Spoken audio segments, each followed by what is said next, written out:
바울의 공동체 사상, 우리 은사와 질서에 대해서 함께 살펴보겠습니다. 오늘은 이 은사들이 실제 어떻게 작용할까, 이런 것들을 우리 함께 살펴보고자 하고요. 그래서 실제적으로 사용되는 은사와 질서에 대해서 함께 또 좀 분석해 보려고 합니다. 자, 먼저 바울은요, 고린도전서 12장 7절이나 이런 데 보면 이 은사라는 게 개인에게 이제 주어지긴 하죠. 하지만 어떤 개인에게 있어서 어떤 돈벌이라든지 영광을 위해서 주어지는 게 아니죠. 자, 분명한 목적이 있습니다. 그래서 바로 이제 덕을 세우거나 또 공동체를 세우기 위해서 주어졌다라고 말할 수 있어요. 자, 그렇기 때문에 이제 고린도전서 14장 28절 말씀만 봐도 이런 목적과 관련하여서 교회 안에서 그 사용이 때로는 좀 제한적일 수 있다는 것도 우리 생각해야 됩니다. 자, 고린도 교회에서도 사실은 이런 어떤 은사의 목적이 왜곡되었던 것들이 잘못되었다라고 할 수 있는 거고, 오늘날 어떤 은사주의적인 부분들에게 있어서 이런 어떤 왜곡된 것이 똑같이 재현되기 참 쉽다라는 것도 우리는 기억해야 됩니다. 자, 대부분의 이 은사들은요, 하나의 범주에 국한되는 경우는 되게 드물고요. 여러 방식이 이제로 나타나게 되는데, 그런 것들 은사들을 통해서 이 섬김을 받는 공동체 생활의 여러 단면들을 또한 우리에게 나타내 주기도 합니다. 자, 그래서 첫 번째 부류의 은사들은 이제 하나님 그리고 공동체 자체와 또 그 바깥의 세상과 그 안에 있는 사람들 이런 것들에 대해서 이해를 이제 증진시키기 위한 것으로 예언, 가르침, 권면, 영분별, 방어 통역 이런 것들이 있다라고 할 수가 있고요. 자, 두 번째 부류의 은사들은 주로 공동체 안에서 정신적이거나 사회적인 어떤 안녕을 위한, 그러니까 뭔가 지체들 사이에 아니면 또 공동체와 공동체 사이에 어떤 조화와 온전함을 이루기 위해서 주어지는 것으로 예를 들어 뭐 섬김이라든지 구제, 목회 이런 은사들이 있을 것이라고 봅니다. 자, 세 번째 부류의 은사들은 또 공동체의 신체적인 복지를 위한 것도 있어요. 자, 여기엔 경제적으로 도움을 주는 것, 아니면 치유 은사를 사용하는 것, 때때로 이적을 행하는 것, 뭐 이런 것들이 있겠고요. 네 번째 부류에는 공동체의 일종의 무의식적인 삶이라고 부를 수 있는 부분을 위한 것이라고 할 수 있는데, 자, 이런 어떤 그 안에서 이제 의사소통하는 거죠. 무의식적인 거 안에서 의사소통하게 하는 어떤 방언이라든지, 그런 통역과 관련된 것들이라고 말을 할 수가 있습니다. 자, 이런 것들은 결국에 공동체 생활의 모든 측면을 이제 망라하도록 하나님께서 은사를 계획하셨다라는 것들을 우리에게 말해 주죠. 자, 이런 것 때문에 교회에서 다루는 내용이 때로는 되게 일상적이고 또 현세적인 성격도 이제 가지게 된다라고 말할 수 있고요. 자, 그러니 실제 우리 은사의 사용에 대해서 우리 함께 생각해 보고자 하는데요. 첫 번째는 균형 있게입니다. 자, 바울은요, 공동체 모임에서 어떤 은사가 균형 잡히게 사용되어야 된다라는 것을 계속 주장하는데요. 자, 바울은 이제 어떤 은사가 이제 다른 은사들에 비해서 더 기본적인 것이다. 이렇게 이제 간주합니다. 자, 그렇기 때문에 이런 은사들에 더 많은 시간을 배려하기를 이제 원하는 거죠. 자, 우리 고린도전서 14장 6절 말씀 같은 경우에는 자, 바울이 보기에 공동체의 어떤 깨달음을 성숙하도록 하는 예언이라든지 가르침이라든지 이런 것들이 되게 중요하다고 이제 얘기를 합니다. 자, 그렇지만 이제 29절에서는 이런 은사들이 그렇다고 해서 모임을 지나치게 한 방향으로만 몰고 가도록 해서도 안 된다고 얘기하죠. 자, 그래서 그런지 바울은 온 교회가 모일 때 사용돼야 되는 가장 중요한 은사들이라 해도 기호 횟수를 이제 제한할 것에 대해서도 얘기도 하죠. 자, 이런 것들은 이제 은사들에 대한 어떤 균형을 지키기 위한 것인데, 그래서 이것들을 위해서 은사를 가진 사람이나 공동체 전체가 책임감을 가질 필요가 있다라고 할 수 있어요. 그럴 때 공동체 생활의 모든 측면이 서로 적절하게 어떤 관계 안에서 발전할 수 있다. 이렇게 볼 수가 있겠죠.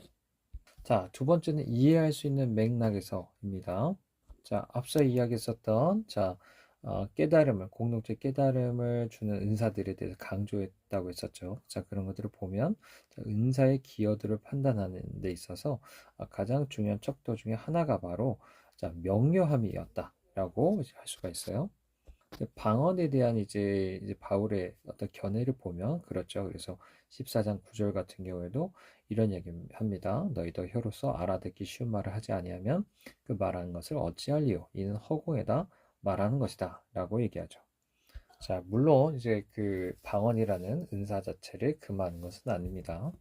사실 이 방언조차도 뭔가 깨달음을 줄 수 있는 그런 것들이 전혀 없는 것은 아닙니다. 사실 문제는 뭐냐면 그것을 펴나가자 하는 사람의 생각으로부터 감춰졌고 또 그것을 이해하고자 하는 사람으로부터도 감춰져 있기 때문인 거죠. 자, 그래서 방언에게 있어서는 어떤 통역이 필요하다라는 것을 얘기를 하고 있는 거고, 자, 그렇지 않으면 사실 그 내용이 서로 표현을 한 사람이나 또 이해하는 사람이나 말하는 사람이나 듣는 사람이나 그것을 제대로 알지 못하기 때문에 공동체 모임에서 부적합하다 이렇게 얘기하는 겁니다. 자, 세 번째는 분별 있게 평가하면서입니다. 자, 각 지체는요, 이 자신이 이 공동체 생활에 어떤 공헌을 할 수 있을지 적절히 이제 판단하기 위해서 충분히 이제 생각을 해야 되는데요.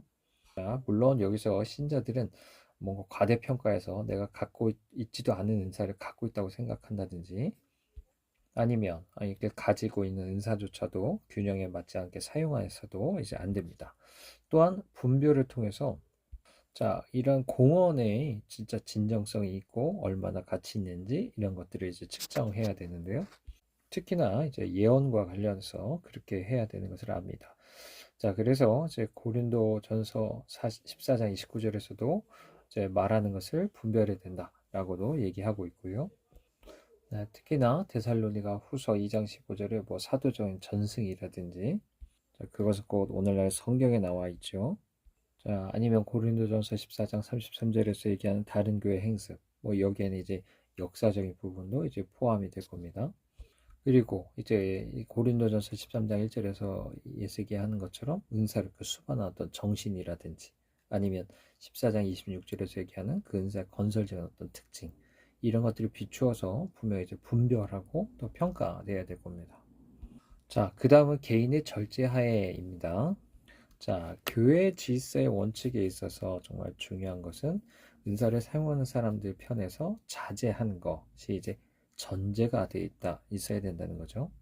지체들이 뭔가 경쟁하려고 하는 게 아니라 서로 순서에 따라 하는 것. 그렇게 하는 것이 바로 은사를 순수하게 활용하는 것이다. 라고 이제 얘기할 수가 있고, 자, 아무리 그것이 되게 경건해 보이고 능력 있어 보이는 그런 어떤 은사들이라 해도 그 은사의 사용을 어떤 모임에 있어서는 모임을 섬긴 사람들의 어떤 통제를 이제 받아야 되죠. 자, 그래서 고린도전서 14장 32절에 보면 예언하는 자들의 영은 예언하는 자들의 제재를 받는다라고 얘기합니다. 그렇기 때문에 다른 사람이 뭔가 더 시기적절한 은사를 사용한다면 자기는 얼마든지 또 자제할 수 있어야 되죠. 그래서 지금 얘기한 것은 그 무엇이 어떤 예언이든 방언이든 통제할 수 없는 뭔가 그런 게 아니라 모임 안에서 질서 있게 좀 융화되는 모습들 이런 것들이 분명 성경이 말하는 것이다라고 할 수가 있고요. 자, 마지막 특징으로는 사랑이란 틀 안에서라는 거죠. 자, 아무리 은사 사용이 뭐 정말 열을 다하고 뭐 한다 해서 할지라도 사랑이 없다면 열매를 맺지 못한다는 것을 우리는 이미 고린도전서 13장에서 우리 배웁니다. 자, 다른 지체들이 내가 뭔가 은사를 막힘없이 사용하도록 그냥 허락하는 것. 내가 뭔가 예언이라든지 방언이라든지 이런 것을 했을 때 다른 사람이 분별을 하고 또 어떤 것에 대해서 통제를 할 때 그것을 따른다든지 또 자기의 어떤 은사나 이런 것들 올바로 평가하는 것. 이 모든 것이 방금 얘기한 좀 다른 지체들에 대한 사랑 이런 것에 이제 근거해야 됩니다. 그렇기 때문에 성령의 은사와 열매는 서로 이제 연결돼 있다라고 할 수가 있고요. 그리고 다른 하나가 없이 또 다른 하나를 사용하는 것은 모임에서 되게 혼란을 초래할 수밖에 없고 깨달음의 열매를 맺지 못하기도 하고요. 외인들에게는 조롱거리가 될 수밖에 없다라고 할 수 있습니다. 자, 이번에는요, 이 은사들이 사용되는 데 있어서 그 질서를 성령께서 주권자로 통제하시는 것에 대해서 우리 함께 이야기해 보고자 하는데요. 자, 분명 이제 우리의 교제는요, 그냥 우리 인간끼리의 활동이 아닙니다. 그것은 철저하게 은사를 통해서 이루어지는 것이죠. 또 성령은요, 은사를 아무렇게나 뭔가 이렇게 분배하는 것이지 않죠. 그리고 서로 다른 지체들의 역할에 대해서 공동체 안에서 어떤 불확실성이 있을 리도 없습니다. 왜냐하면 하나님은 무질서의 하나님이 아니라 화평의 하나님이기 때문이죠. 자, 그래서 성령의 주권으로 인해서요, 은사는 때로 물론 융통성이 없진 않지만 상당히 질서 있게 공동체 안에서 분배되고요. 또 그렇게 뭐 고정되어 있진 않지만 모임 가운데 상호작용을 하면서 나타나게 됩니다. 자, 이렇게 이 가운데 성령은요, 은사들을 뭔가 강요하시지 않고요. 그냥 그들의 어떤 자유 안에서 그들의 의지를 통해서 이제 일하신다라고 할 수가 있는데, 중요한 것은 하나님이 성령께서 이런 모든 역사 안에서 뭔가 관련된 사람들의 의지를 존중하고 그걸 침해하지 않는다는 거죠.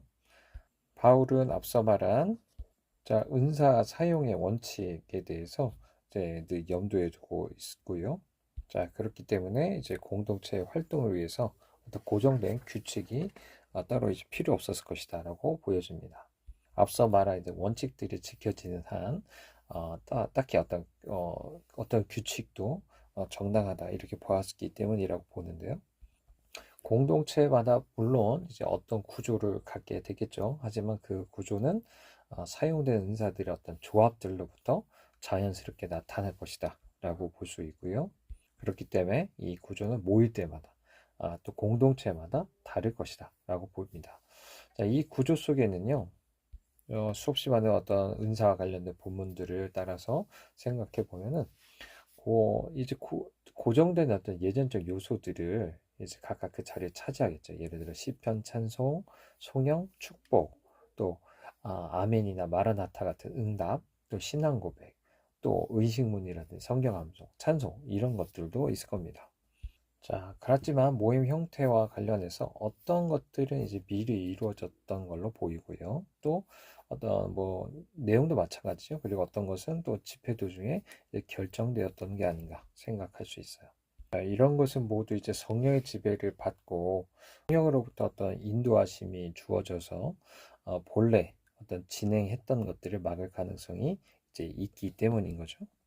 자, 그래서 바울은 물론 이제 질서에 대해서 상당히 중요하게 생각은 했지만 앞서 얘기한 어떤 이런 원칙들이 준수될 때 자연스럽게 따라오는 것으로 이제 생각했을 것이다 라고 볼 수 있습니다. 자, 당시 헬레니즘 종교계 안에는 황홀경 같은 것들에 대한 관심이 상당히 널리 퍼져 있었습니다. 근데 이런 것들은 되게 특정한 개인에게 이제 제한된 것이었거든요. 예를 들어 뭐 아폴로니우스 같은 사람이 예언을 한다고 뭐 병을 고친다든지 이런 것들, 또 이런 것들을 이제 묘사하기 위해서 또 헬라어 안에서는 뭐 유체 이탈, 뭐 신적 영감을 받는 것, 또 뭐 신적 영적인 것, 뭐 이런 말들을 이제 많이 썼습니다. 근데 바울은 이런 것들을 이제 사람들이 우상의 조종을 받아서 자신의 말이나 행동을 제어할 수 없는 상태에 이른 거다. 이렇게 이제 설명을 하죠. 그리고 자, 이런 것은 하나의 모조품과 같이 생각을 했기 때문에 은사하고 이제 구별하려고 했다라는 것을 우리 기억할 필요가 있습니다. 자, 그래서 실제 헬라어에서 많이 썼었던 푸뉴마타, 뭐 영적인 것 이렇게 쓰기보다는 카리스마타, 그래서 뭔가 은사적인 것, 주님의 은사로 이제 받은 것 이런 것들에 대한 강조가 있었다고 볼 수가 있고요. 교회에 있어서 가장 중요하게 여겼던 이제 말씀과 어떤 성만찬 이런 것에 대한 강조는 이제 계속되어 왔습니다. 하지만 교제가 좀 중요하다는 것도 우리가 조금 기억할 필요가 있는데요. 자, 이미 예수 그리스도를 통해서 저 하나님과 또 우리 사이에 또 화해가 이루어지고 또 은사와 열매라는 것도 이런 화해를 표현하고 뭔가 심화하는 도구라고 말할 수 있겠죠.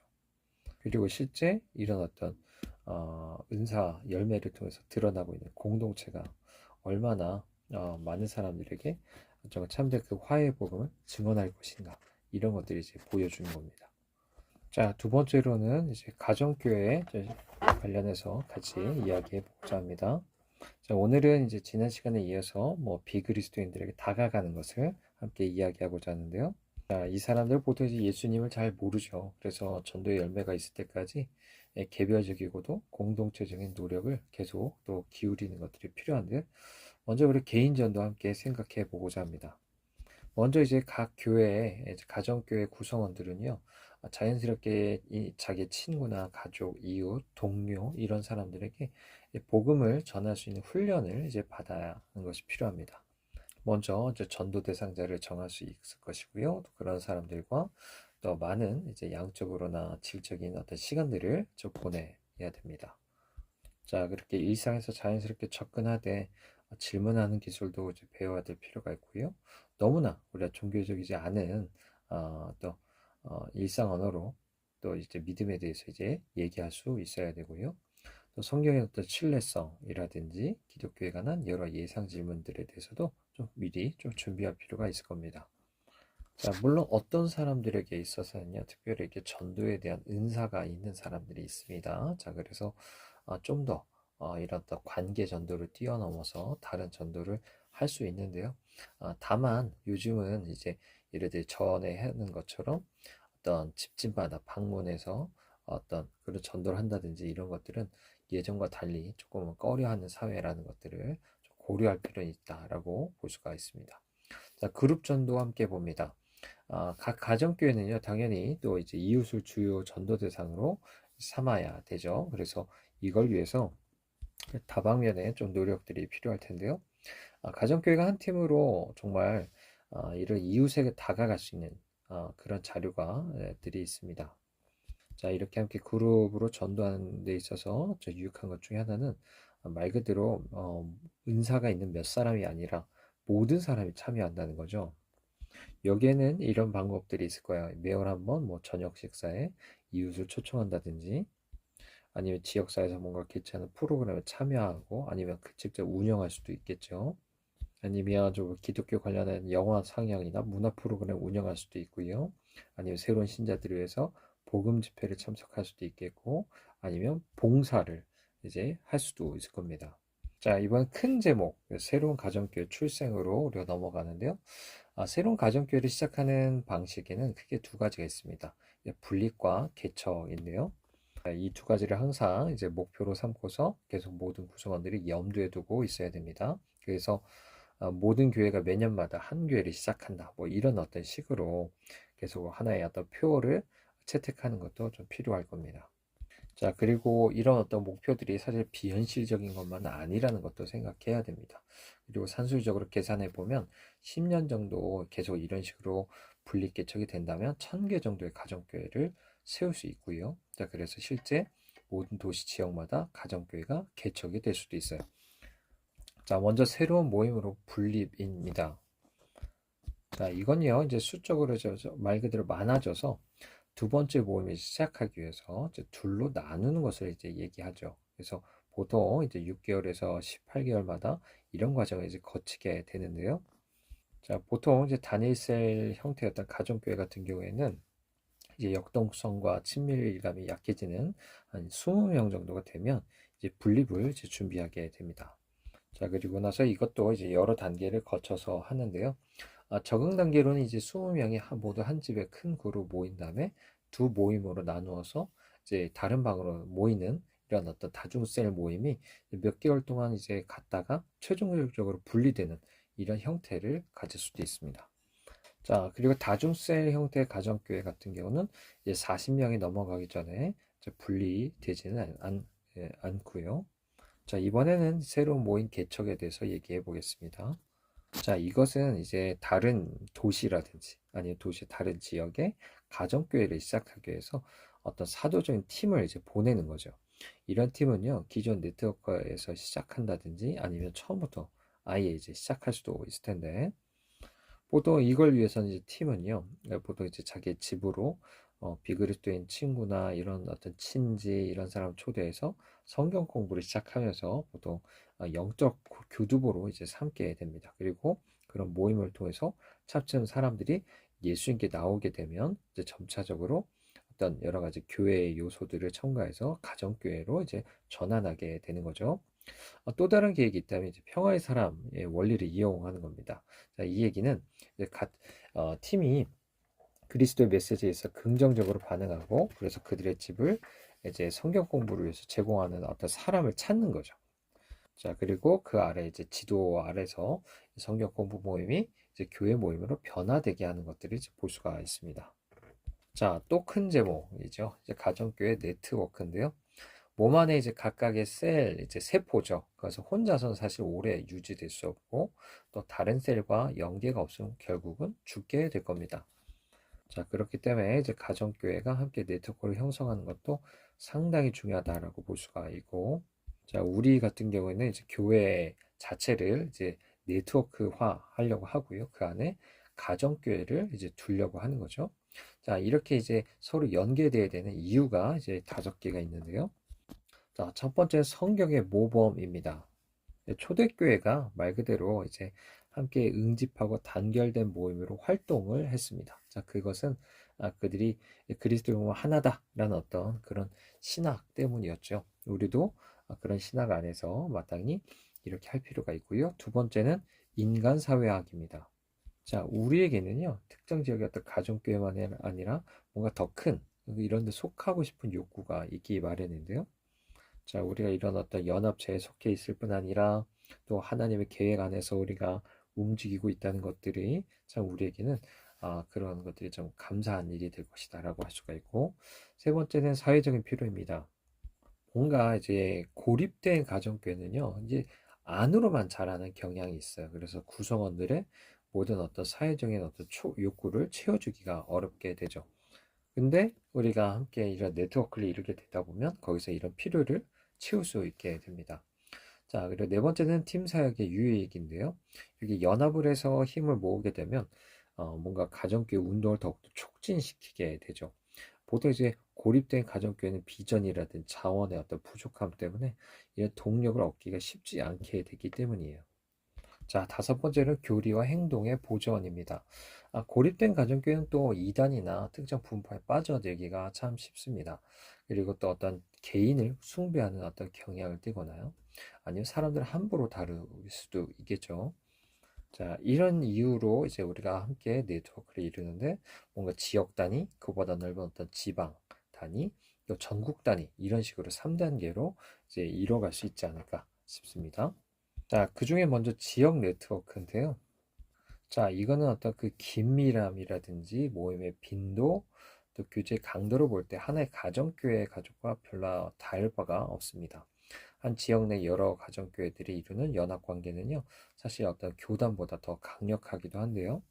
자, 첫 번째는 대규모 이제 공개 모임입니다. 예를 들어 매달마다 예배, 뭐 이런 것들, 식사와 교제 이런 것들을 위해서 큰 집이라든지 야외 어떤 장소를 빌려서 모일 수도 있고요.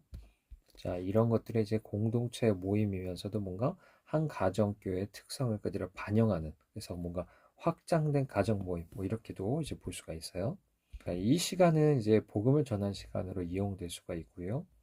그리고 믿음을 갖기 원하거나 더 깊이 공부하기 원하는 사람들은 가까운 가정교회를 이제 연결해 줄 수가 있겠죠. 자, 그렇다고 해도 자, 이런 모임들이 사실 이제 부차적인 역할만 하는 거고 주된 가정교회 모임을 이제 대체해서는 안 된다라는 것을 기억해야 됩니다. 자, 두 번째 가정 대 가정 방문입니다. 가정교회들이 이제 계획적으로 서로 돌아가면서 아니 비공식적으로 서로 방문을 하는 거죠. 자, 이런 방문을 통해서 뭔가 좀 더 가깝고 또 서로 어떤 책임감이 생기게 되고요. 또 우리가 속한 가정교회보다 더 큰 모임에 연결됐던 어떤 소속감을 이제 갖게 됩니다. 자, 세 번째 지도자 모임이고요. 지역 안에 이제 가정교회 안에 있는 어떤 집사들이 또 기도와 자원을 이제 교환하고 또 전략을 마련하고 서로 훈련하고 격려하며 또 책임감을 유지하기 위해서 이런 모임을 가질 수 있어요. 네트워크를 지도하는 이제 팀이 또 모임을 이끌 수 있고요. 또는 이제 지역 안에 있는 어떤 집사들이 돌아가면서 이런 모임을 주관해서 지도력을 향상시킬 수 있는 계기가 될 수도 있습니다. 자, 순회 지도자도 있어요. 자, 이런 사람들은 이제 가정교회 네트워크를 지도하고 또 그래서 조언과 격려를 아끼지 않으면서 뭔가 더 큰 비전을 품도록 이제 자극하는 역할을 하죠. 보통 이제 사도 바울 같은 사람들이 그런 역할을 했다고 볼 수 있는데 하지만 이들 또한 이제 지역 한 가정교회 안에 속해 있는 게 그래서 건전하다라고 할 수가 있고요.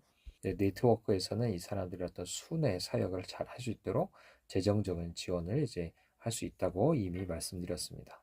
자, 그리고 어떤 지역 지도자, 그러니까 장로라고 말할 수 있겠죠. 장로와 같은 어떤 또 사도적인 역할을 하는 사람들 사이에 이미 신뢰 또 동역적 관계가 이미 있어야 되고요. 하지만 이들을 이제 상층부의 어떤 두는 피라미드의 어떤 리더십으로 세워서는 안 된다는 것도 기억할 필요가 있습니다. 자, 그리고 네트워크의 연합입니다. 이 네트워크가 또 너무 커지면 몇 개 관련된 어떤 독립 네트워크로 나누는 것도 좋은 방법이에요. 예를 들어 이제 한 그룹이 30개 가정교회로 돼 있으면 또 이 정도만 돼도 서로 협력하는 게 어렵죠. 그러면 이제 10개의 가정교회로 된 3개 그룹도 나눌 수 있다라고 말할 수가 있고요. 자, 그 다음에는 이제 광역 및 전국 네트워크를 우리 함께 얘기하고 마치려고 합니다. 자, 이것은 말 그대로 이제 지역에서 만나는 네트워크보다 더 큰 넓은 범위에서 이제 함께 비공식적인 관계를 맺고 활동하는 거죠.